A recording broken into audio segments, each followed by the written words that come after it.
بسم الله الرحمن الرحيم. اللهم صل وسلم وبارك على سيدنا محمد. دوس لايك واشترك في القناة وما تنسوش الشير وابعتولي أحلامكم زائد الحالة الاجتماعية.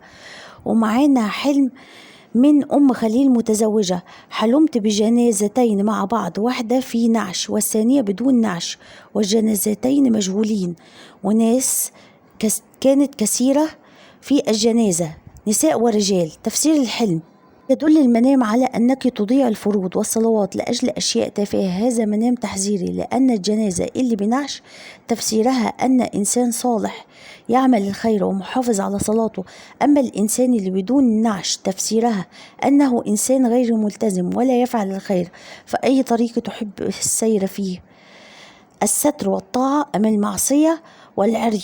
وأسأل الله أن يهدينا جميعا إلى ما يحب ويرضى، آمين.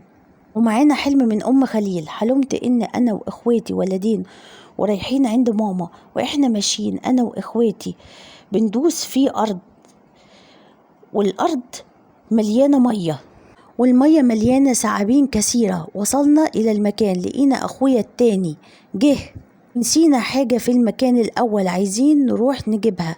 أخويا اللي كان ماشي معايا قال لي هنا في ترعة، أنا هعوم واروح أجيب لك منها مية نظيفة. تفسير الحلم: يدل المنام على وجود أعداء حاسدين وحاقدين ومنافقين يحاولون أن يؤذوكم في رزق لكم، ولكن الله سوف يرد كيدهم إلى نحورهم.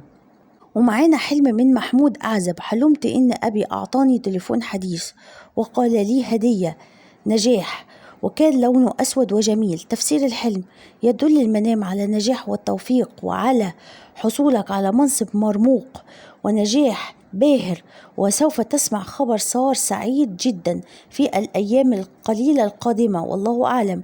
وأسيبكم على خير، وابعتولي أحلامكم. سبحانك اللهم وبحمدك، أشهد أن لا إله إلا أنت، أستغفرك وأتوب إليك.